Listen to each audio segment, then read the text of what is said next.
அரசியல் சதுரங்கத்துல சிஎம் விஜய் அவங்க ஒரு பிரில்லியன்ட்டான பிளேயர் அப்படிங்கிறத மறுபடியும் மறுபடியும் ப்ரூவ் பண்ணிட்டே இருக்காரு. இப்ப கூட பாருங்க, டீலிமிட்டேஷனுக்கு திமுக சப்போர்ட் பண்ண போறாங்களாம். அப்படிங்கிற ஒரு கருத்து பேசப்பட்ட நேரத்துல, இதே மத்தவங்களா இருந்தா என்ன பண்ணிருப்பாங்க? காங்கிரஸ் என்ன பண்ணுச்சு?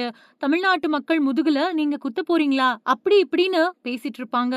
சோஷியல் மீடியாக்கள்ல பேசிட்டும் இருக்காங்க. பட் நம்ம சிஎம் விஜய் அவங்க அதாவது தாவேகாவுக்கு பார்லிமெண்ட்ல ஒரு சீட் இல்லனாலும் கூட, இத அப்படியே கடந்து போகாம, இங்க தான் ஒரு மாஸ்டர் ஸ்ட்ரோக் எடுக்குறாரு. செஸ்ல இந்த மாதிரி ஒரு மூவ தான் ஜூக்ஸ் வாக் மூவ் அப்படின்னு சொல்லுவாங்க. அனைத்து கட்சி எம்பிக்களுக்கான ஒரு கூட்டத்துக்கு அழைப்பு விடுறாரு. இப்படி ஒரு பிரில்லியன்ட் மூவ் பண்ணிட்டு தான், தான் நெனச்ச மாதிரியே ஆப்போசிட்ல இருக்கிறவங்க ரியாக்ட் பண்றத பொறுமையா நின்னு பார்த்துட்டு இருக்காரு. இந்த மாதிரி ஒரு பிரில்லியன்ட் மூவ் அப்படிங்கிறது இது ஃபர்ஸ்ட் டைம் கிடையாது. சரி, இப்போ திமுகவுக்கு முன்னாடி இருக்கக்கூடிய ஆப்ஷன்ஸ் என்ன?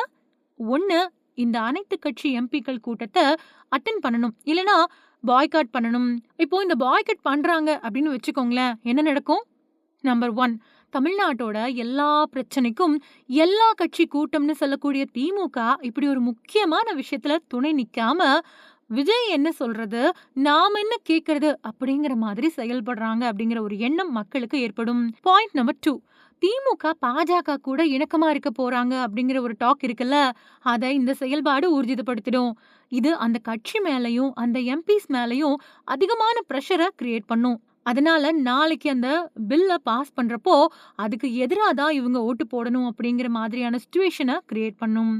ஆல்ரெடி அவங்க அந்த பில்லுக்கு எதிரா தான் ஓட்டு போடணும் அப்படின்னு நெனச்சிருந்தாலும் கூட, இப்ப என்ன ஆயிடும் அப்படின்னா, சிஎம் விஜய் அவங்களோட இந்த பிரஷர்னால தான் அவங்க அதுக்கு எதிரா ஓட்டு போடுறாங்க அப்படிங்கிற மாதிரி ஆயிடும். அது மட்டும் இல்லாம, ஒருவேள திமுக நிஜமாவே பாஜக கூட இணக்கமா போயிடலாம் அப்படிங்கிற மாதிரி ஒரு எண்ணத்துல இருந்தா கூட, அந்த இடத்துல இது ஒரு பெரிய விரிசல ஏற்படுத்திடும்.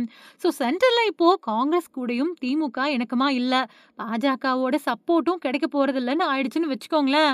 ஒன்ஸ் அகைன் திமுக தனிச்சு விடப்பட்டுரும். ஒருவேளை சிஎம் விஜய் அவங்க அழைப்பு விடுத்திருக்கக்கூடிய இந்த அனைத்து கட்சி எம்பி கூட்டத்துல திமுக எம்பிக்கள் கலந்துக்கிட்டாங்க அப்படின்னா என்ன ஆகும்? மொத்த எம்பிக்களுக்கும் நான் தான் லீடர், நான் தான் வழி நடத்துறேன் அப்படிங்கிற மாதிரி ஆயிடும்.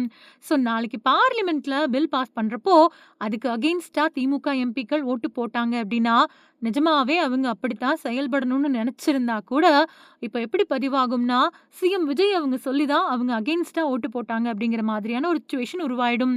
ஸோ திமுக எப்படி ரியாக்ட் பண்ணாலும், அது சிஎம் விஜய் அவங்களுக்கு சாதகமா தான் அமையும். இதுதான் அவரோட மாஸ்டர் ஸ்ட்ரோக் அப்படின்னு சொல்றோம். விஜய் அவங்களோட இந்த ஒரு மாஸ்டர் ஸ்ட்ரோக் அப்படிங்கிறது புதுசு கிடையாது. நல்லா யோசிச்சு பாருங்க. எலெக்ஷன் முடிஞ்சு கவுண்டிங்க்கு அப்புறமான நிலைமை, ஆளுநர் ஆட்சி அமைக்கிறதுக்கு கூப்பிடணும். விஜய் அவங்க என்ன பண்ணாரு? அதிமுக பக்கம் போகல. அதுக்கு பதிலா காங்கிரஸுக்கு அமைச்சரவையில் இடம் கொடுத்தாரு. சைலண்டா ஒரு மெசேஜ் பாஸ் பண்ணாரு.